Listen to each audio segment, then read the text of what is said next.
This photo, 1969. Judy Garland, just 47 years old, lies dead on the bathroom floor.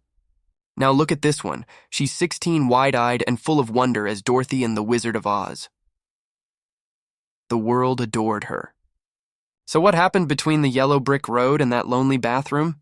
The answer is simple. MGM. They started giving her pills when she was barely a teenager. And they never stopped. She was born Frances Gumm in 1922, a child of vaudeville, singing before she could even read. When MGM discovered her at 13, the studio saw a voice that could make millions, but a girl who didn't fit their vision. Louis B. Mayer looked her up and down and called her too fat, too plain. But that voice, he said, was worth keeping. So they did, but under strict conditions. From her first day at the studio, Judy was put on drugs. Amphetamines to keep her awake through endless hours of filming, sometimes 16 a day. When she was too tired to stand, they told her to take another pill. And when she couldn't sleep at night, they gave her barbiturates to knock her out. At just 13 years old, her body was already being chemically managed by a studio doctor. This was how they built their stars, through control and addiction. By 1939, when The Wizard of Oz was released, Judy was 16 and already dependent. After 4 years of forced pills and starvation diets, her life no longer belonged to her. MGM decided when she slept, what she ate, and how she felt. Her nervous system ran on drugs, and her smile, so bright and pure on screen, was chemically produced. Behind those sparkling eyes was a terrified child trying to survive. Here's what they never told the public about the making of Oz. The studio starved her. Her meals were reduced to chicken soup, black coffee, and cigarettes to kill hunger. They gave her pills to speed up her metabolism and keep her thin. She was a teenager. Her body needed nourishment. But MGM didn't care. The dress had to fit. Dorothy had to stay small and innocent. Meanwhile, Judy was swallowing 30 pills a week, all prescribed and monitored by the studio doctor. It wasn't healthcare. It was control.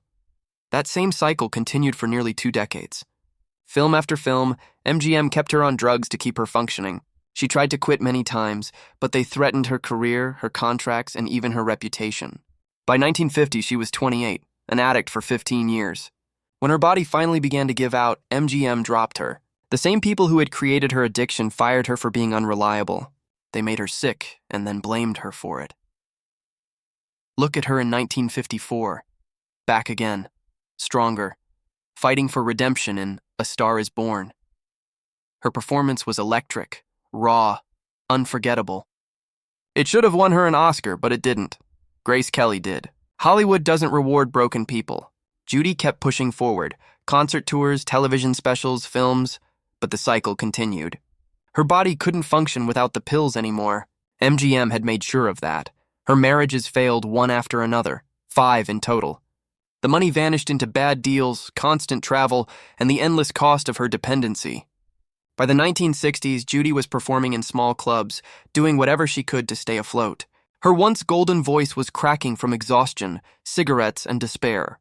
But she kept singing, because performing was all she'd ever known, and stopping meant facing the truth she'd been running from since childhood. June 22, 1969. London, Judy. Takes too many sleeping pills, the same kind MGM first gave her at 13. Her body can't take it anymore. Her tolerance is gone. She dies alone in a bathroom at 47, 34 years after the studio started the cycle that would kill her. The same machine that made her a legend slowly destroyed her. One pill, one contract, one performance at a time. Think about it. 13 when it began. 47 when it ended. That's 34 years of addiction. All because Louis B. Mayer said she wasn't thin enough. All because MGM needed to control her every breath, every emotion, every move. They built an icon, drained her dry, and discarded what was left. Now look again at those 2 photos. 16-year-old Dorothy, smiling in a blue dress, already dependent, and 47-year-old Judy, lifeless, undone by the very pills that once kept her going. MGM called it the price of stardom, but it was never that. It was systematic exploitation. They didn't just make a star. They orchestrated her slow death. Judy Garland never had a chance. And that's the truth Hollywood tried to hide.